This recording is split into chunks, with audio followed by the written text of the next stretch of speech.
One thing a lot of people struggle with, especially these days, is being socially anxious. One possible scenario is you enter a classroom, go to a party or on a date. What might usually happen is your heart will start to pound. Soon you begin to overthink and question, why are you there? You start to observe every single little thing you do. You become nervous and overthink all of your actions. And maybe you start to sweat. You fear that what you might say or do will be judged by others. What if they make fun of you or change their opinion about you?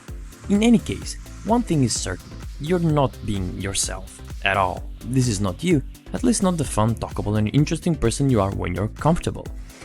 If this situation seems familiar, if this ever happened to you, or even if you don't consider yourself a socially anxious person, I'm 100% sure that this video will help you to always be yourself without overthinking or getting nervous.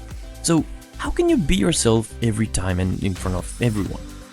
First, you have to understand that all of us stand out in our own minds. In a 2000 study called The Spotlight Effect in Social Judgment, an egocentric bias in estimates of the salience of one's own action and appearance, researchers provided evidence that we're overestimating how our actions and appearances are seen by others. In the study, students were asked to join a room to fill a questionnaire. Before entering the room, they were stalled and asked to wear a t-shirt with a big picture of a celebrity on it, whether that was Jerry Seinfeld, Bob Marley or Martin Luther King. The chairs inside the room were positioned in such a way that every single one of them was looking towards the door, with the intentions that everyone could see the student wearing the t-shirt when they entered the room. And you might see where this is going. This study was designed to replicate an embarrassing or uncomfortable situation. The targeted students were intentionally stalled to be late so they feel uncomfortable. After the session, the subjects wearing t-shirts were asked to estimate how many students they think remembered them, while the students in the room were asked if they managed to notice and recall the targeted student or the picture of the celebrity they were wearing. What they found out is that the tested students substantially overestimated how attentive the observers were in that situation. They thought they were noticed and remembered much more than they actually were. They thought that around 45 to 50% of observers remembered their shirt, while in reality only 5 to 10% actually did.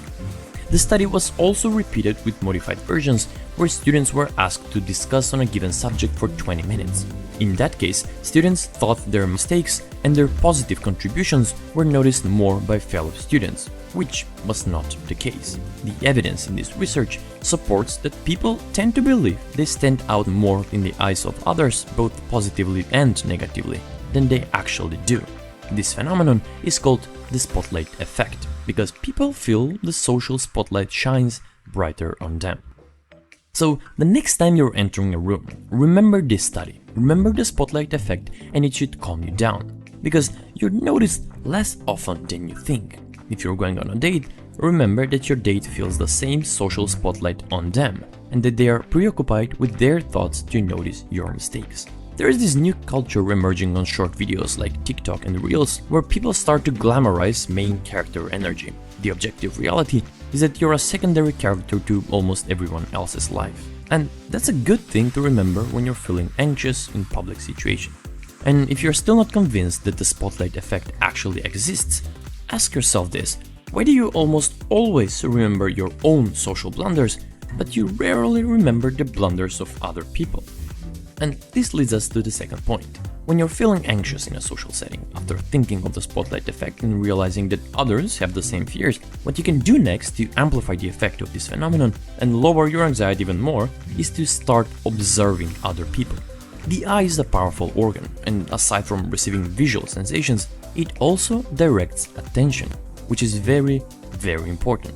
When you look at something, the regions in the brain responsible for focus and attention light up. So if you're anxious or nervous, your first instinct might be to look down or to the side, thus shifting your attention internally, which is completely wrong. You need to look at other people and shift your focus on them. You cannot think about how awkward you are or that you don't belong in the room, all while looking and paying attention to other people.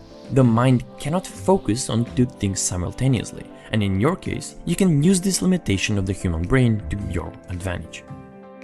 I made this video short and simple so you can remember and implement the ideas in your next social setting. I would like for you to focus on a spotlight study next time you're feeling anxious and use it to your advantage to become more comfortable, fun and talkable person. It's better to only remember the single tip and add it to your toolkit than watch 10 ideas and forget them as soon as you close the video. Anyway, I really hope these videos helped. Thanks for watching and I'll see you in the next one.